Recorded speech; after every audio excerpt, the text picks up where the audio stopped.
Is it true that she was Latino? Yeah, her name was Audrey Dubois. Audrey Dubois, and she was really good. She was kind of a tomboy, a badass martial artist, and so the energy of our cast was a little different because she was not one to back down. You know, she was like, all hands on deck, let's go, ready to fight, right? So that gave us a certain energy. And when they let her go because she asked for more money, they hired Thuy Trang. And that's when, you know, I was the Black Ranger and she was the Yellow Ranger and she was an Asian girl. And that's when it got a little odd. It was like, oh, that's weird, but it was coincidental. But Thuy gave our cast this flavor of Zen that we didn't have. Actually, I think the show did as well as it did because she added a thing that we didn't have. Like, she added the zen, the calm, you know, to it. It's like, so we weren't bullies. We weren't going around just beating up putties and just like, it wasn't like we loved the fight. It's like, we didn't want to fight, but if we had to handle our business, we did. You know what I'm saying?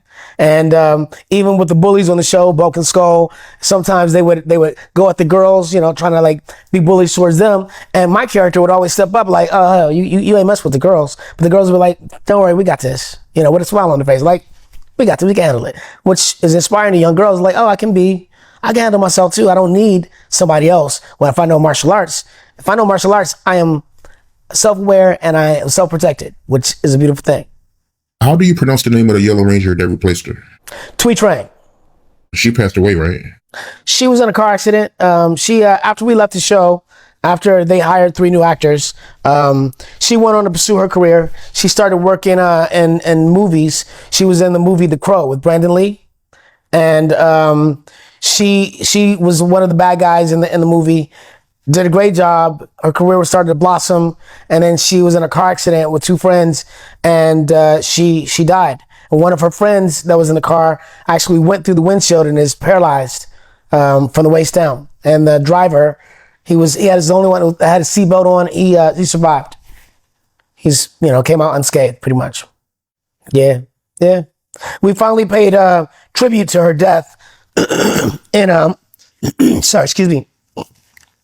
In a movie we just did on Netflix called Power Rangers Once and Always. And so the idea of the script is that she passes away and she's killed by one of the, by Rita Repulsa, Robo Rita. And so we are avenging her death. But it's the first time that we've made mention that she had passed away or that we paid tribute to her in over, I don't know, it's like over 15 years or more.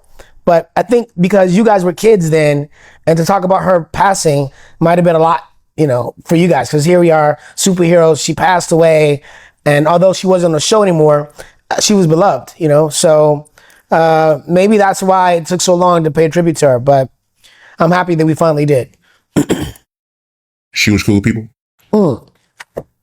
The coolest. She was real cool. She was like a really sweet girl, funny, talented, sweet, kind. Like, she's the kind of girl that if a kid came around, the kid instantly loved her. So, you know, like she had that energy, bro. She was super sweet and a very loving person.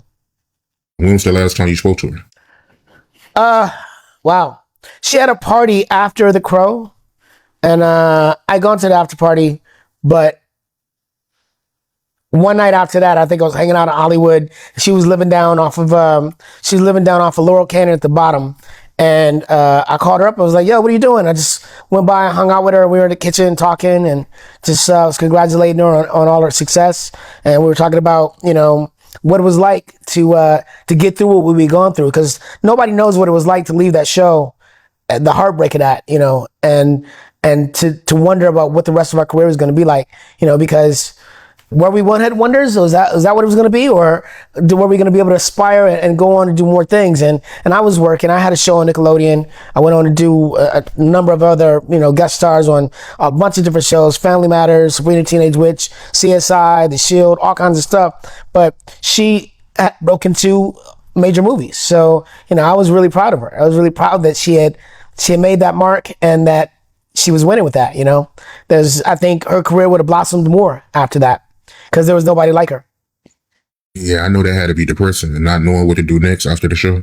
Yeah, it's definitely depressing, but we had the wherewithal to keep going, you know, just push forward. I for one, was okay. I mean, I was upset, but my thinking was, well, look, I'm on the number one kid show. I'm on the number one hit kid show in the world. I've already done that. So now what am I going to do? What comes next? Now I want to be on a primetime series hit show. I can go from this and move on to the next thing. So I ended up having another hit show on Nickelodeon with my show Space Cases. It was the number two show on Nickelodeon behind Keenan and Kel, and that was cool. But I wanted that primetime series, you know? And so I got the opportunity to do that with a show called Malibu Shores with Aaron Spelling. And unfortunately, we had a bad time slot. So the show only ran for one season, but it had a bunch of stars in it, like It had Kerry Russell, Tony Luca, Essence Atkins, Charisma Carpenter, myself, Jacob Vargas, a bunch of actors that went on to do great things. And, it was with Randy Spelling and a bunch of other people. So I did get my series. Unfortunately, it didn't hit. It didn't stay.